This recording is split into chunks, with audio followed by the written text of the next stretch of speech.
Sir, इसी को थोड़ा-सा और आगे बढ़ाएँ, तो अंधविश्वास के मामले में ही एक सवाल मेरा ये बनता है कि अभी कुछ दिन पहले एक चंद्रग्रहण की घटना हुई थी और चंद्रग्रहण की उस घटना के बारे में जानने के लिए मैंने न्यूज़ चैनल ऑन किया, तो वहाँ पे एक आदमी बता रहा था कि महिलाओं को घर से बाहर नहीं निकलना चाहिए, सब्ज़ी नहीं काटनी चाहिए, खाना नहीं बनाना चाहिए, खाना नहीं पकाना चाहिए।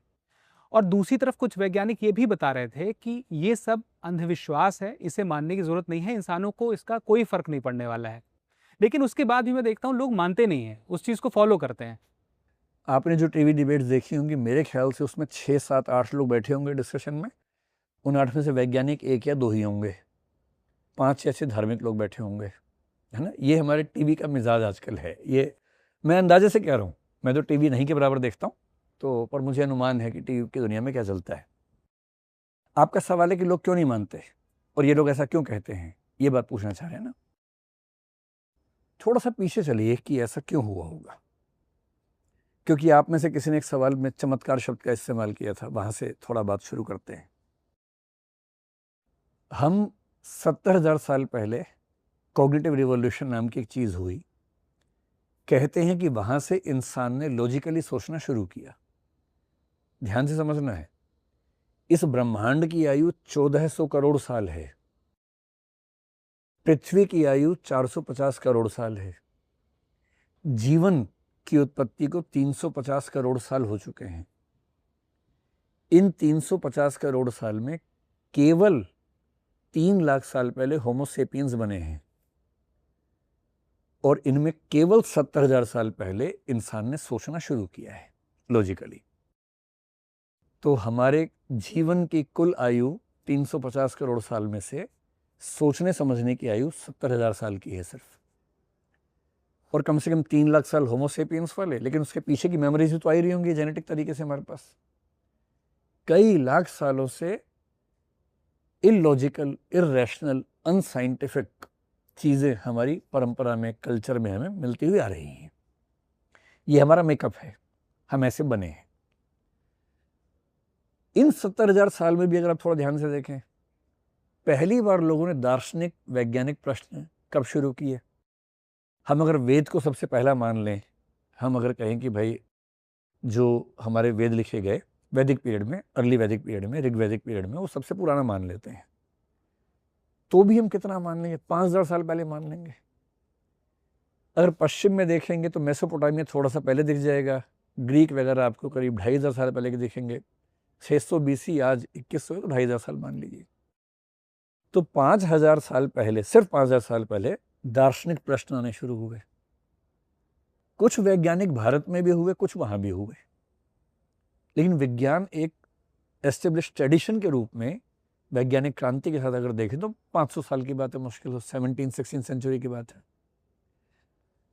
अब सोचिए कि इंसान की खास बात क्या है? उसके पास लॉजिक है, और हमारी पूरी कल्चर की डेवलपमेंट का जो सबसे बुनियादी लॉजिक है वो पता है क्या है? कि हर कार्य के पीछे कारण होता है, causation. There is a cause behind every effect. ये मोस्ट बेसिक आर्गुमेंट है, प्रीमाइस है, जिस पे हमारी सारी की सारी दुनिया तरक्की चलती है कि कुछ हुआ है तो कारण तो होगा ही होगा, ऐसे तो हो नहीं सकता है। अब पीछे एक दो लाख साल का सोच के देखिए कि सब लोग जग रहे हैं अचानक, इतने में अचानक दिन के 12 बजे सूर्य गायब हो गया, और बादल नहीं है, अंधेरा हो गया अचानक, और अंधेरा होने के 10 मिनट के बाद फिर से सूरज चमक गया। वो दिन के 12 बजे हुआ। ऐसा कभी नहीं होता है। आमतौर पर एक व्यक्ति के पूरे जीवन में शायद इतना बड़ा दृश्य एक आध बार ही दिखेगा उसको। सब परेशान है कि ये क्या हुआ अचानक। अब उनको व्याख्या चाहिए कि क्यों हुआ, पता कुछ है नहीं उनको। फिर एक दिन क्या देखा कि शाम को 8, 9, 10 बजे चंद्रमा निकला, अचानक चंद्रमा लाल हो गया पूरा, फिर आधा गायब हो गया, होते तो पूरा गायब हो गया, एकदम लाल रंग का हो गया। उनको व्याख्या चाहिए इस चीज की, व्याख्या है नहीं। एक दिन अचानक बरसात के बाद देखा इंद्रधनुष निकला हुआ है। ठंडे प्रदेश में एक पानी के झरने में गर्म गर्म पानी निकल रहा है, वहां से गर्म पानी का चश्मा है। उनको रीजन नहीं पता कि इसके पीछे जियोथर्मल एनर्जी काम कर रही है, उनको नहीं पता इंद्रधनुष के पीछे क्या रीजनिंग है, प्रकाश के 7 रंग कैसे काम करते हैं, उनको नहीं पता है। उनको नहीं पता कि सूर्य ग्रहण का मतलब सिर्फ इतना है कि सूर्य जो है, मतलब पृथ्वी और चंद्रमा और सूर्य की जो गति है उसकी वजह से हमें थोड़ी देर सूर्य नहीं दिखता, क्योंकि चंद्रमा पृथ्वी और सूर्य के बीच में आ गया। चंद्र ग्रहण में पृथ्वी सूर्य और चंद्रमा के बीच में आ गई, उनको ये नहीं पता है। चंद्रमा लाल इसलिए हुआ क्योंकि पृथ्वी के वायुमंडल को चीर के वही प्रकाशीय किरणें पहुंच पाई जो लाल रंग की थी, क्योंकि उनका वेवलेंथ ज्यादा था। जिनकी वेवलेंथ कम थी वो पहुंच नहीं पाई, इससे लाल दिखा। इसलिए रोज सुबह चंद्रमा आपको आसमान लाल दिखता है, रोज शाम को लाल दिखता है। क्यों? क्योंकि उस समय जो समुद्र सूर्य उगता है इस गति से उसकी किरणें जाती है, ना कि ऊपर से आती है सीधी। ऊपर से चीर के आती है वायुमंडल को, ऐसे नहीं चीर पाती हैं। तो केवल लंबी वेवलेंथ वाली किरणें जो आमतौर पर लाल होती हैं वही क्रॉस कर पाती हैं, तो आसमान लाल हो जाता है, चंद्रमा भी लाल हो जाता है। ये उनको नहीं पता है। जब नहीं पता है और लोग पूछ रहे हैं, व्याख्या करना जरूरी है, तो लोग क्या करते हैं, चीन में लोग मानते हैं कि एक आसमानी राक्षस है जो चंद्रमा को निगल जाता है। भारत में क्या मानते रहे, राहु ने डस लिया है। एक व्याख्या ये भी है कि हनुमान जी ने नाराज होकर सूर्य को निगल लिया था। ये व्याख्या भारत की नहीं है, हर धर्म में ऐसी व्याख्याएं हैं। मेसोपोटामिया में देखिए, रोम में देखिए, यूनान में देखिए, जहां जहां बहुदेववाद चल रहा था उन सब ने किसी एक देवता के नाम से व्याख्या कर रखी है कि इसने सूर्य को निगल लिया, इसने चंद्रमा को निगल लिया, क्योंकि साइंस नहीं है, नहीं पता है। आप आज टीवी चैनल की बात करें, भारत में 5वीं सदी में आर्यभट्ट हुए थे। आर्यभट्टी उनकी पुस्तक है। आर्यभट्टी में साफ साफ लिखा है कि सूर्य ग्रहण क्यों होता है, चंद्र ग्रहण क्यों होता है। हमारे समाज को कम से कम पिछले 1700 साल से 1600 साल से पता है कि चंद्र ग्रहण क्यों होता है। पश्चिम में 5th सेंचुरी BC में, यानी 1000 साल और पीछे जाएंगे, एनेक्सागोरस एक वैज्ञानिक और दार्शनिक दोनों था, वो हुआ। एनेक्सागोरस और भारत के चार्वाक लगभग सेम फिलॉसफी है मेटाफिजिक्स को लेकर। एनेक्सागोरस ने साफ साफ लिखा हुआ है कि सूर्य ग्रहण क्यों होता है, चंद्र ग्रहण क्यों होता है, एकदम क्लियर है, कोई कंफ्यूजन ही नहीं है इसमें। उसके कुछ दिन बाद अरस्तु ने चंद्र ग्रहण के दिन चंद्रमा पे पृथ्वी की गोल परछाई देख के दावा किया कि पृथ्वी गोल है, इसीलिए चंद्रमा पर परछाई गोल पड़ रही है, चकोर नहीं पड़ रही है। ये सब पुरानी बातें हैं, पर वहां भी आज तक कई लोग ऐसा मानते हैं, यहां भी मानते हैं। क्यों मानते हैं? क्योंकि वैज्ञानिक ने अपनी लेबोरेटरी में साबित कर दिया, किताब में लिख दिया, पर वो किताब स्कूलों में पहुंची नहीं, स्कूलों में बच्चे पहुंचे नहीं, स्कूलों में अध्यापकों ने बच्चों को विज्ञान इस तरीके से पढ़ाया नहीं कि सच ये है।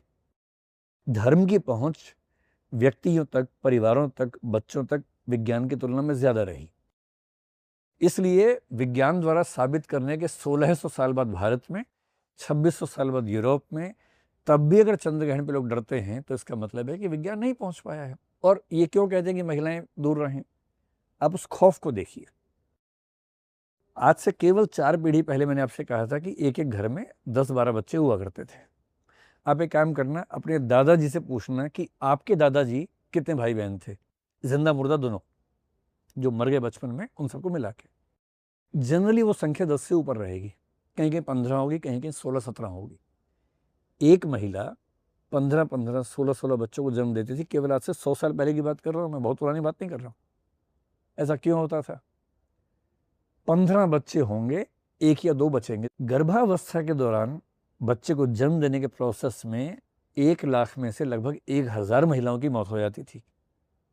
हर 100वीं महिला मरेगी बच्चे को जन्म देते समय। उस समाज में बच्चा कितनी कीमती चीज है कि जो पैदा हुआ मर ना जाए। 15 में से 12-13 मरने हैं। गर्भवती महिला मर सकती है। कुछ भी अजीब सा हुआ तो लोगों ने क्या कहा, भाई तुम संभल के रहो, कहीं कोई किरण तुम्हें परेशान ना कर दे।